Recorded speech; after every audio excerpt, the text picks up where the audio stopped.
Pessoal, vamos lá, boa tarde. Mais um bloco aí das nossas aulas. Nós vamos fechar agora a parte de agências reguladoras.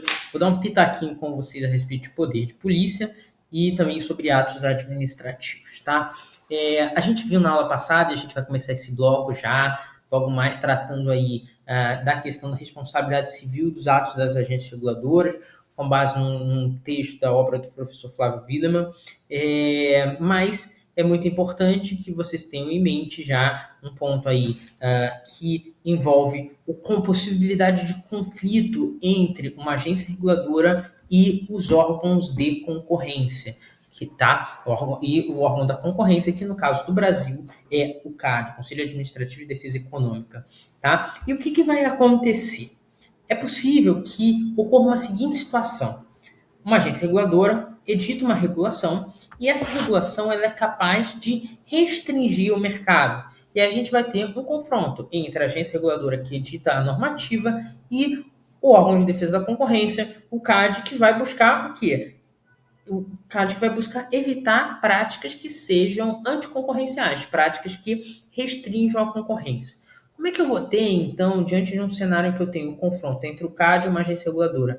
Qual que deve predominar? Essa situação, ela já foi, inclusive, levada ao Supremo Tribunal Federal. O Supremo Tribunal Federal, na oportunidade, foi um julgado do ministro Luiz Fux. Tá? E ali, o ministro Luiz Fux ele se inclinou ao entendimento do que se entende nos Estados Unidos. Os Estados Unidos elaborou a chamada State Action Doctrine. Essa State Action Doctrine ela foi trazida para o Brasil para fazer essa interpretação do conflito que existiria entre a agência reguladora e órgão de defesa da concorrente. E o que diz a State Action Doctrine? São dois critérios que vão ser capazes de excluir a atuação do direito antitruste, a atuação do órgão da concorrência, em caso de atuação da agência reguladora. Primeiro, a decisão da autoridade reguladora foi tomada em decorrência de uma política clara de substituição da concorrência, quer dizer, a agência reguladora, quando editou sua norma, sabia claramente que aquela era uma medida anticoncorrencial e, mesmo assim,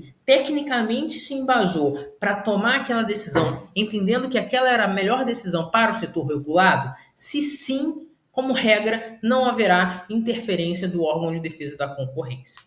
O segundo elemento vai dizer que é o seguinte: por mais que tenha havido uma opção clara da agência reguladora, é necessária uma supervisão constante do órgão de defesa da concorrência, acompanhando, verificando o cumprimento das obrigações, de eventuais salvaguardas que sejam necessárias ali à proteção mercadológica. Então, por mais que o CAD ele possa ter uma atuação restrita, a State Action Doctrine vai dizer ali, o CAD ele tem que ficar sempre vigilante e, eventualmente, em contactar a agência reguladora se verificar alguma anomalia. Mas, como regra, se há uma decisão clara da agência reguladora, isso não permitiria uma intervenção do órgão de defesa da concorrência. Então, esse era um ponto aí chave. Lembrando que o tema das agências reguladoras ele é um tema central para a nossa banca. Todos os membros falam. O professor Alexandre Aragão tem um livro, tem textos. O professor Gustavo Lembon, o professor André Cirino. Então, é um termo aí. O Flávio Wiedemann é um tema aí central para a nossa banca, tá? E aí, isso daqui nós já tratamos, nós vamos tratar agora do texto do professor Flávio Wiedemann, que ele tem um livro, na verdade, sobre a responsabilização civil das agências reguladoras. Quer dizer, uma agência reguladora, na sua atividade, ela pode causar danos.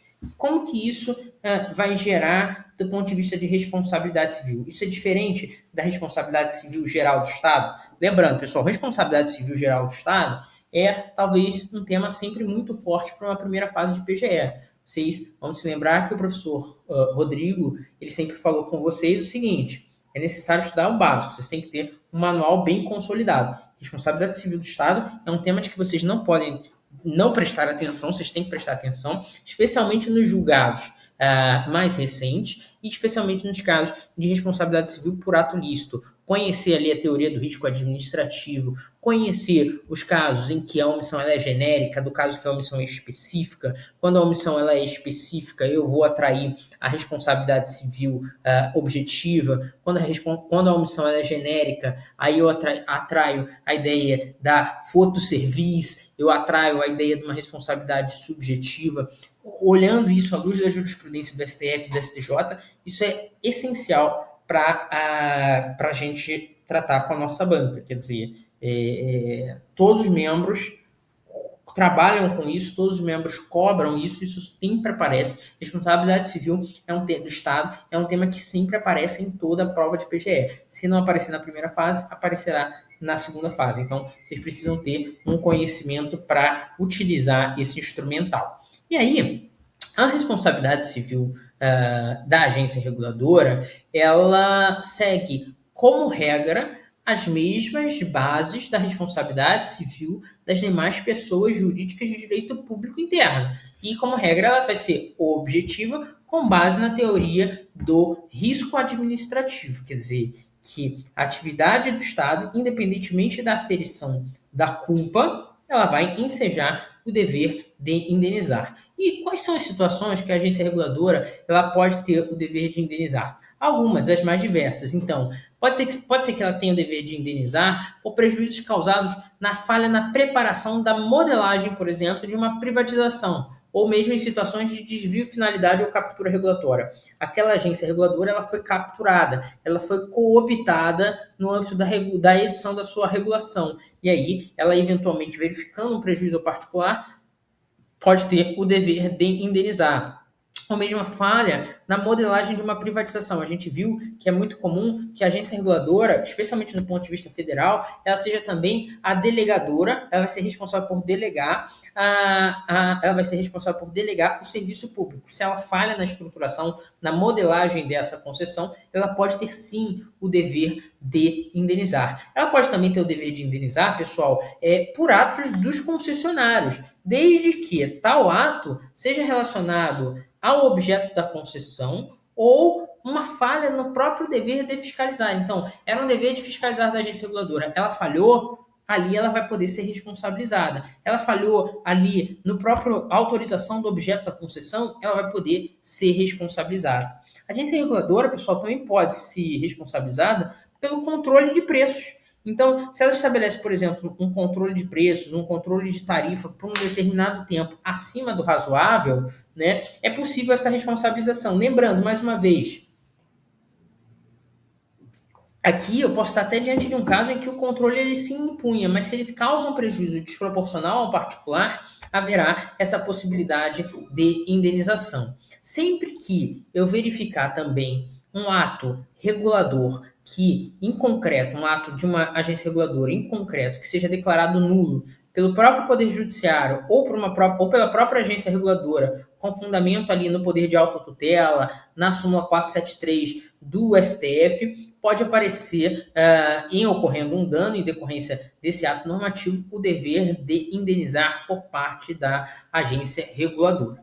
Tá? A agência reguladora que, então, ela vai ser responsabilizada sempre que ela causa um dano, seja esse dano por um ato lícito, seja esse dano por um ato ilícito. Então, prejuízo desproporcional, como a gente viu, também gera o dever de indenizar. E aqui, algo que a gente tangenciou já no bloco passado, mas que é super interessante. Em caso de omissão regulatória normativa, inexiste o dever de indenizar da agência reguladora quando em causa estiver a regulação de uma atividade econômica em sentido estrito. Porque o que a gente viu na aula passada, pessoal? Se uma agência reguladora deixa de regular uma atividade econômica em sentido estrito, o que se pressupõe é que eu estou diante de um cenário de manutenção da liberdade econômica. E por estar diante de um cenário de manutenção da liberdade econômica, não haverá o dever de indenizar. Já quando estiver diante de uma regulação de serviço público, a omissão regulatória vai render o ensejo, vai render ensejo ao dever de indenizar da agência reguladora, se verificar um dano oriundo da sua omissão, por exemplo, para um concessionário, para um prestador de serviço público, porque o serviço público ele observa a regra da publicação. Eu só posso agir nos limites da lei. Então, uma omissão irrazoável de um dever de agir que esteja previsto na própria lei vai gerar, sim, a possibilidade de indenização. Mas, João, no bloco passado, a gente trabalhou com a ideia de que, até pelo professor Flávio Villa, que seria possível que uma agência, por exemplo, da União, delegasse ao Estado a possibilidade de realizar determinadas competências. A gente viu até que, nesses casos, como a competência originária era da Agência Reguladora Federal, o controle seria feito pelo Tribunal de Contas da União. Mas ok, e nesse caso, imagina de uma delegação que ela causa dano, de quem vai ser a responsabilidade? Responde o professor Flávio Villeman. Nesses casos de regulação cooperativa, nós estamos diante de uma hipótese de responsabilidade solidária das duas agências reguladoras. Tá, pessoal? Então, mais um ponto aí importante. Outra situação que pode gerar ali um dever de indenizar para a agência reguladora, se houver um prazo previsto em lei para que a agência reguladora aprecie um determinado conflito, decida uma determinada controvérsia, isso pode gerar o dever de indenizar em uma situação muito específica, desde que ausente justo motivo e que se faça presente o dano e o nexo causal. Então, uma agência reguladora tem que resolver um conflito no setor regulado entre duas empresas. Não resolve, tem uma mora ali desrazoada, em teoria, sustenta o professor Flávio, que seria possível sim o pedido de indenização, a responsabilidade civil, uma vez verificado o dano, o nexo causal e a ausência de um motivo razoável para tanto. Lembrando, pessoal, que quando a gente está falando de responsabilidade civil do Estado, a gente tem o chamado princípio da dupla garantia. O que envolve a dupla garantia? A dupla garantia, ela é uma garantia que é assegurada tanto ao particular quanto ao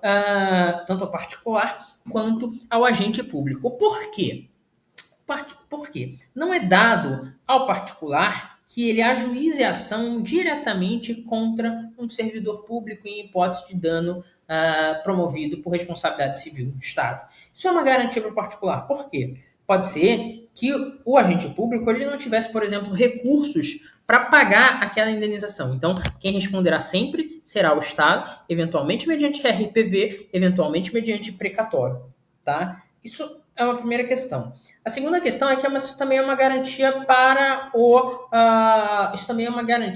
para o servidor público, de que ele só será responsabilizado pelo ente público ao qual ele está vinculado, podendo apresentar seu contraditório e ampla defesa no aspecto subjetivo. Isso porque, quando a gente está diante de responsabilidade civil do Estado, a responsabilidade ela é objetiva, na maioria dos casos, regida pela teoria do risco administrativo, salvo situação de omissão genérica.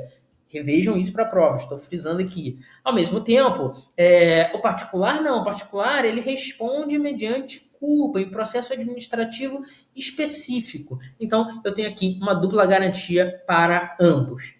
Ao mesmo tempo, que fique claro aqui que, em decorrência dessa teoria da dupla garantia, é vedada, por exemplo, de acordo com a maior parte da literatura, a possibilidade de chamamento ao processo, denunciação à lide, até porque isso, além de violar a dupla garantia, faria com que eu tivesse que imiscuir elementos de responsabilidade civil subjetiva e responsabilidade civil objetiva no âmbito da mesma ação judicial, o que não é permitido, traria uma confusão no âmbito de responsabilização civil. Tudo isso eu falo para falar a respeito da responsabilidade civil dos dirigentes das agências reguladoras. Então, vamos pensar que uma agência reguladora causa um dano. Né?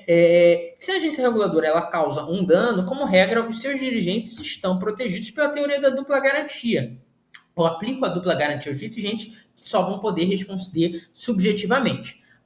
Ocorre que é possível que, em determinados casos, esses dirigentes eles não venham a responder por aquelas situações. Então, se as tomadas de decisão na agência reguladora são tomadas de decisão colegiadas, aquele dirigente que colegiadamente conseguindo em ata o seu voto discordante sobre determinada regulação, que depois venha se provar nula, que depois venha se provar que causa um dano excepcional, que causa um dano particular, esse dirigente que assegurou o seu voto discordante, ele, de acordo com o professor Flávio Villeman, não poderia ser responsabilizado. Tá certo, pessoal? Com isso, a gente encerra aqui a parte de agências reguladoras e eu já vou aproveitar para falar com vocês, para a gente começar a tratar, na verdade a gente vai ter uma pincelada rápida aqui sobre aquele primo irmão que a gente vinha falando no bloco 1 da regulação, que é quem? Que é o poder de polícia, né? Poder de polícia. O poder de polícia, como a gente viu aí na nossa primeiro bloco aqui que vocês tiveram comigo, ele tem instrumentos mais rarefeitos de atuação do que a regulação. O poder de polícia, o poder de polícia, ele incide essencialmente sobre atividades econômicas, envolve, portanto, a criação de restrições à atividade econômica e não a serviços públicos, tá? E o poder de polícia, talvez aí também certamente é um dos elementos mais importantes aí para a nossa prova. Então é muito importante que vocês tenham fresco a matéria do poder de polícia no que tange aos seus elementos centrais, as suas características, no que ele consiste, na sua previsão junto ao CTN, tá? Mas dois elementos aqui eu queria destacar com vocês rapidamente, que são a delegação do poder de polícia, a possibilidade de delegação a particulares, isso que é uma questão já bastante bem resolvida, mas que fique claro que o professor Gustavo Binemboim vai além do que entende o Supremo Tribunal Federal, isso a gente vai tratar, e também sobre a possibilidade de cautelaridade administrativa. Esse tema, como ele é mais simples, vamos começar abordando ele. Quer dizer, é possível que o poder de polícia envolvido ali dentro do ciclo de polícia, que são as atividades de fiscalização, ordenação, consentimento, sanção, que parte desse ciclo de polícia envolve ali, naturalmente, a possibilidade de aplicação de sanções, a possibilidade de aplicação de restrições a determinadas atividades. Né? E a pergunta que se faz é possível a edição ali de medidas de polícia de maneira cautelar, quer dizer, de preservação cautelar antes de uma decisão definitiva? Sem sombra de dúvidas, é possível. Eu queria frisar isso com vocês,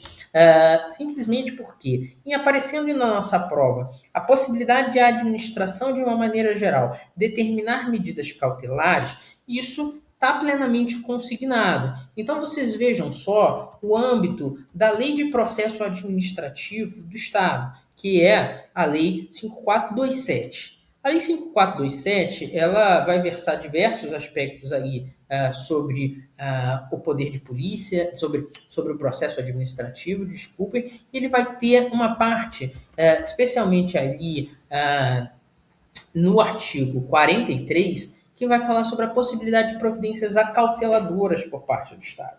Então, o que diz o artigo 43? Em caso de perigo ou risco iminente de lesão ao interesse público ou à segurança de bens, pessoas, serviços, a administração poderá motivadamente adotar providências acauteladoras. Então, ela pode adotar providências acauteladoras das mais diversas. Por exemplo, caso de iminente risco de desabamento, ela pode, dentro do seu poder de polícia, ainda que de maneira cautelar, bloquear o acesso da população a um determinado bem, a uma determinada moradia. Ele pode que, no final, primeiro ela bloqueia, depois ela demole, é uma providência cautelar. Tá? Muitas vezes essa demolição que é associada ainda à necessidade de o quê? A necessidade de uma tutela jurisdicional, por mais que o Estado ele esteja, por mais que o Estado e o poder de polícia tenham essa característica da autoexecutoriedade, que é uma característica que a maioria da literatura vai atribuir à administração, sendo certo que uma parcela pequena da literatura vai dizer que a autoexecutoriedade não deveria ser a regra, mas essa é uma posição que a gente não vai defender. Para essa parcela, a autoexecutoriedade só existiria nas hipóteses previstas em lei. A gente aqui entende na Procuradoria que o poder de polícia ele é autoexecutório. E aí pode o Estado, que pode executar suas próprias sanções, ele pode também determinar medidas cautelares. É isso que está exposto no artigo 43, quer dizer, basta que eu tenha uma situação de perigo ou uma situação de risco iminente de lesão ao interesse público, tá? É possível, de acordo com o que diz o próprio artigo 43, parágrafo único, que a implementação da medida acauteladora será precedida de intimação do interessado direto para se manifestar em prazo não inferior a 48 horas. Então, ele vai dizer, mesmo a medida cautelar, como regra, eu tenho de fazer essa intimação para manifestação. Por quê? A ideia da administração dialógica, que vocês já viram. A ideia de que o Estado ele não sai impondo mais. Essa não é mais a concepção do Estado. O Estado ele ouve o cidadão. Mas, como eu estou diante de uma medida cauteladora, tem situações em que eu não posso esperar 40 horas. Então, quando o decurso do prazo previsto nesse parágrafo, isso continua o parágrafo único do artigo 43, puder causar danos irreversíveis ou de difícil reparação, a administração pode implementar a medida cauteladora sem que para isso seja necessária, sem que para isso seja necessário sem que para isso seja necessário a sua intimação do particular. Ao mesmo tempo, também essa intimação do particular não se mostra necessária quando o interessado for desconhecido ou estiver em local incerto,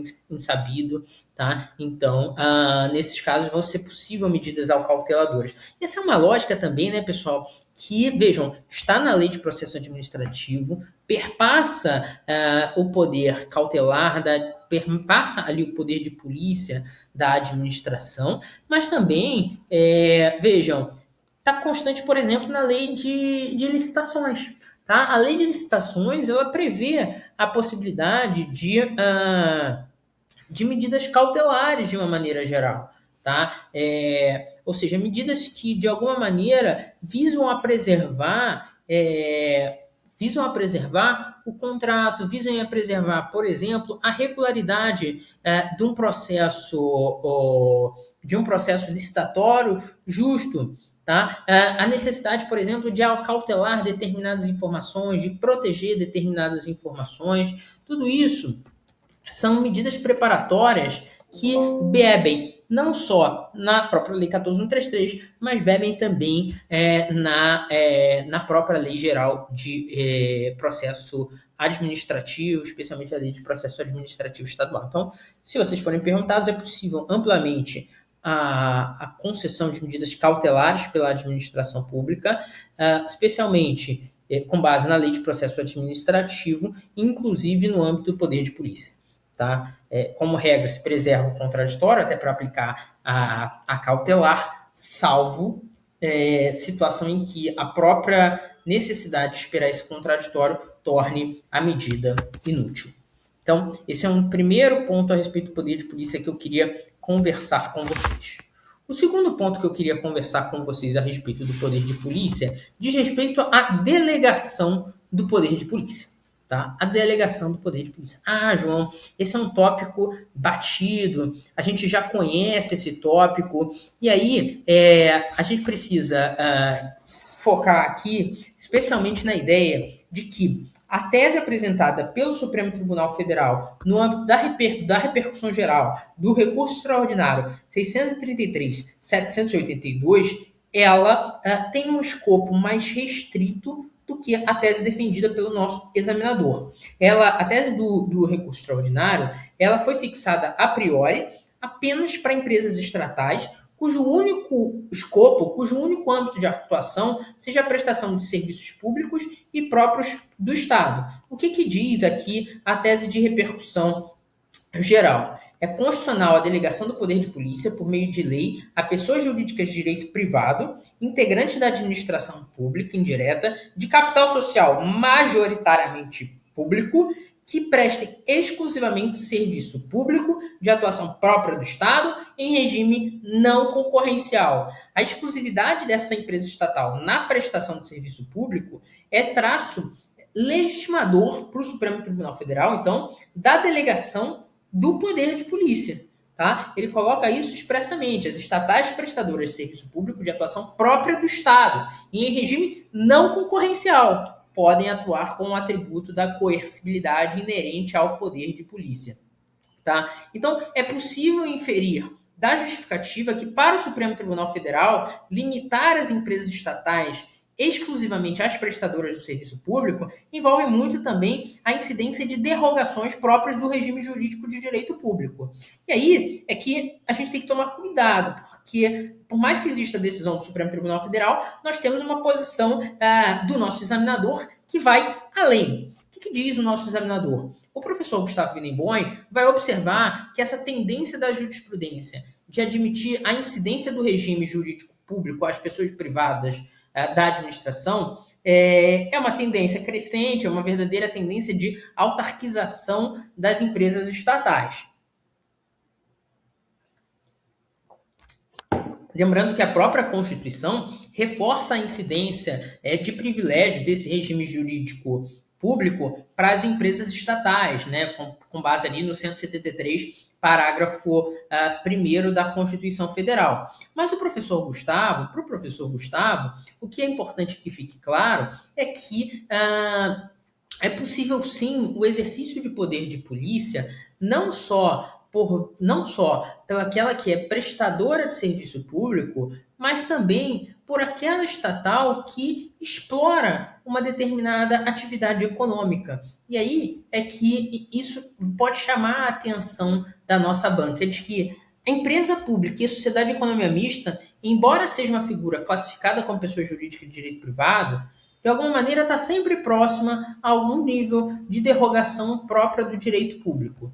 Tá? Então, como ela sofre essa derrogação própria do direito público, é possível sim que parcelas dessas autoridades públicas, parcela desses poderes públicos sejam alocados mesmo naquelas que explorem a atividade econômica, desde que se mostre, de acordo com o professor Gustavo, consentânea com as capacidades institucionais da empresa e com as finalidades que tenham inseridos pela própria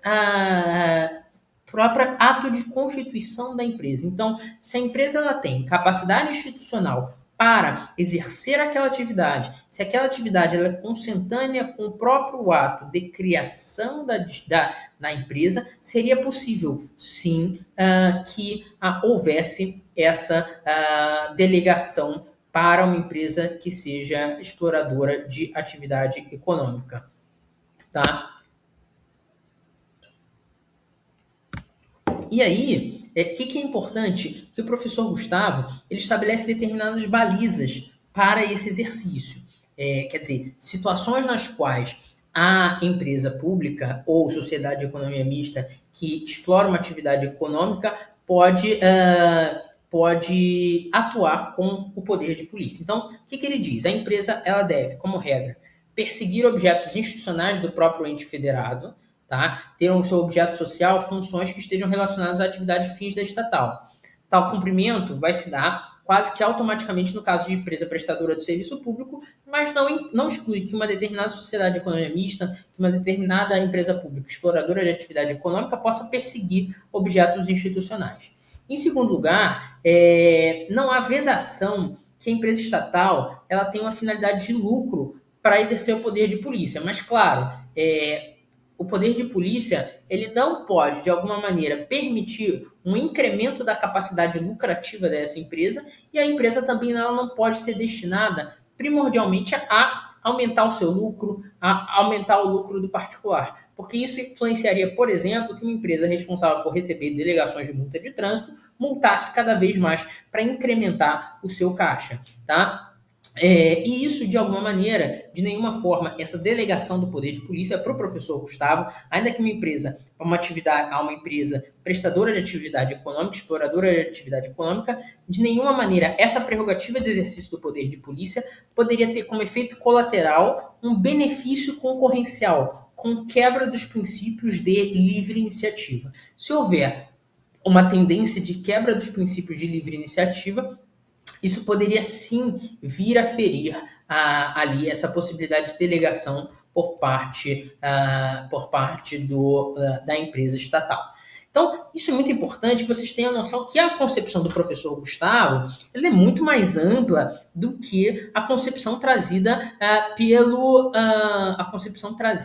pelo Supremo Tribunal Federal. Mais uma vez, eu vou reler a tese de repercussão geral, porque, claro, na prova vocês terão que assentar a tese de repercussão geral e, eventualmente, aí criticá-la ou, eventualmente, sinalizar a possibilidade de ampliação. O que diz a tese? É constitucional a delegação do poder de polícia, por meio de lei, a pessoas jurídicas de direito privado, integrantes da administração pública indireta, de capital social majoritariamente público, que prestem exclusivamente serviço público de atuação própria do Estado e em regime não concorrencial. Lembrando que essa tese, que foi proferida no caso BH Trans, ela supera a tese atinente do STJ referente à delegação da atividade do poder de polícia associado ao ciclo de polícia, tá?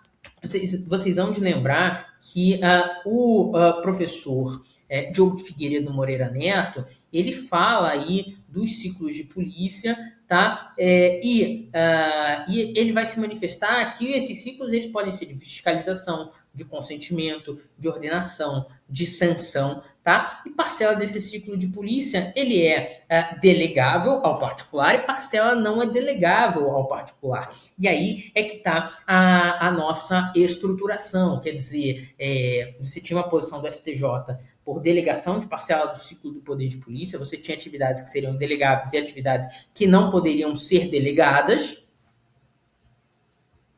Quer dizer, para o STJ eu poderia delegar fiscalização e consentimento de polícia, as outras atividades não seriam delegáveis, atividade de ordem de polícia, atividade de sanção de polícia, mas o Supremo Tribunal Federal ele supera um pouco essa teoria dos ciclos de polícia e vai além, para dizer que, inclusive, a atividade de sancionamento pode ser delegada. Lembrando, em nenhum momento aqui a gente está discutindo aquelas atividades meramente materiais de poder de polícia. Então, quer dizer, aquela atividade de uma câmera, que é responsável por flagrar uma determinada infração e que ela simplesmente bate velocidade X, infração Y. Essas atividades materiais de verificação, elas podem ser amplamente delegadas. A questão discutindo especialmente o aspecto da sanção. E nessa possibilidade, o professor Binemboim, como a gente vinha falando, ele tem uma concepção um tanto quanto mais ampliada a respeito dessa delegação.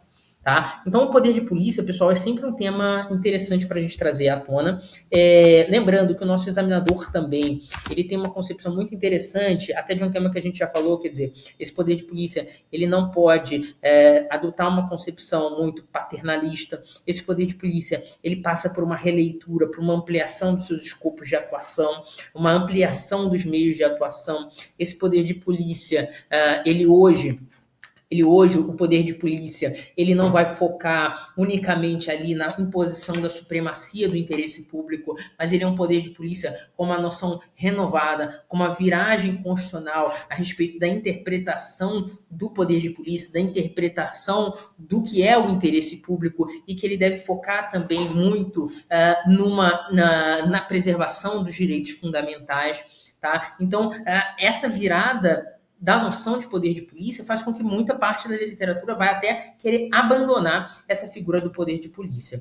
O professor Gustavo Binemboim, pessoal, também aí falando do poder de polícia, aproveitando esse gancho aí para a gente terminar esse bloco, ele vai falar que existem situações excepcionais em que, por exemplo, situação da pandemia, em que, de fato, a saúde pública ela requer ali intervenções ainda mais incisivas. Tá? Intervenções que geram realmente um estado excepcional de coisas. Tá? E essas intervenções, elas, por mais que num primeiro momento elas possam ser justificadas para salvar, por exemplo, a saúde pública a qualquer custo, então medidas de polícia muito agressivas, como restrições de frequência de ambientes, necessidade, por exemplo, de utilização de máscaras, ainda que essas medidas, que são medidas de poder de polícia, possam ser vistas como excessivamente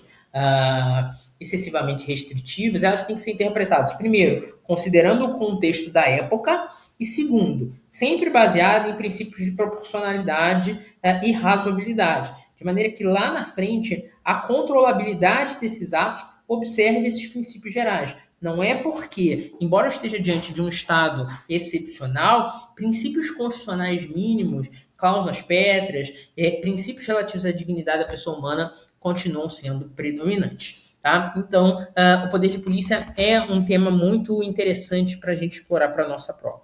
Além disso, só para fechar aqui, prometo, esse bloco, existe um texto do professor Gustavo Binemboim também sobre a inteligência artificial e decisões administrativas, que ele reflete uma preocupação crescente com a atuação da inteligência artificial. Ela vai dizer que o Estado administrativo, o direito administrativo, ele não é infenso às inovações tecnológicas. Então, é claro que a gente vai ter cada vez mais atividades administrativas sendo desempenhadas a partir de máquinas, dessas inteligências artificiais, mas a gente precisa tomar um cuidado muito grande, especialmente com a auditabilidade dessas inteligências artificiais na tomada de decisão administrativa, porque a inteligência artificial ela trabalha muito com probabilidade estatística.